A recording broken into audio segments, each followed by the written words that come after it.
Fred Caesar began as an intern at KMOX-TV in 1967. By the age of 20, he was the producer for the station's weekend newscasts while still a student at Washington University. He became a full-time station employee when he graduated and even dabbled in on-air reporting. He moved to KSD-TV 5 years later as assistant news director, also serving as news director for KSD Radio. Later came Harrisburg, Pennsylvania, where he was executive news director for a multi-station broadcast group, then to Portland, Maine as news director, where he won a regional Emmy. I thank the St. Louis Media History Foundation for this honor. I'm proud to be included in the Hall's class of 2019. I'm especially honored to be inducted with Tom O'Neill, with whom I worked with at KSD-TV in the 1970s. Like those who have preceded us into the Hall of Fame, it is a great honor to be recognized and to be remembered for our bodies of work that contributed to years of informing our fellow St. Louisans. The Hall of Fame includes many who I respected while growing up and from whom I learned the business. I was proud of my years of work at then KMOX-TV and then KSD-TV. We had a great time in the late 1960s and the 1970s.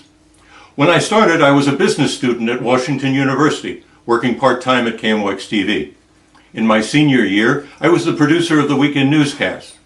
Back then, our names appeared at the end of the newscast, and a professor on Monday mornings would often ask, "Why did you lead with a certain story?"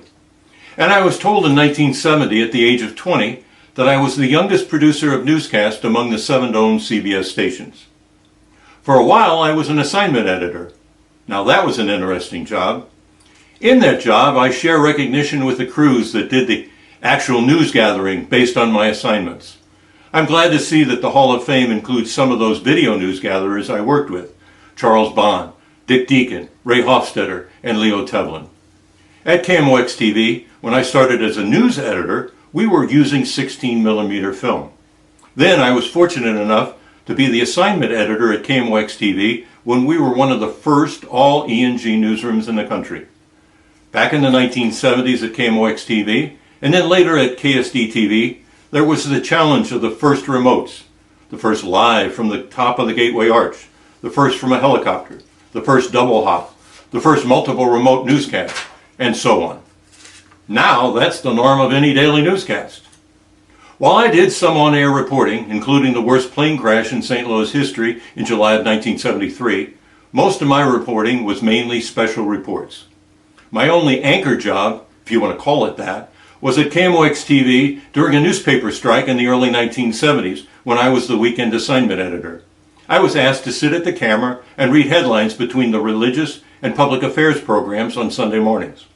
If you saw those segments, perhaps I might not be here for this honor. But quite frankly, I was more at ease behind the scenes. Seriously though, and as I wrap up, I was privileged to have been the producer of hundreds of newscasts, election night coverage, and special programs, including the 50th anniversary of Charles Lindbergh's flight, for which I share multiple awards with another TV Hall of Fame member, Dick Ford. I learned much while I was in the St. Louis market, and I was able to use those skills as news director in 2 other markets that included receiving a Northeast Regional Emmy. I miss the news media at times, but I was proud, like most of you, to be the source of information to someone I never knew, but who benefited from my work. I took that body of work and in my second career entered public relations. And if you would please allow one more acknowledgement. I share this honor with my late wife, who I met because of working at KMOX-TV. She wasn't in the business, but a blind date set up by a news anchor. As we all know, we sacrifice family time for the business. And I thank my late wife and my daughters for allowing me to pursue a career in the news media, for which you honor me. Thank you.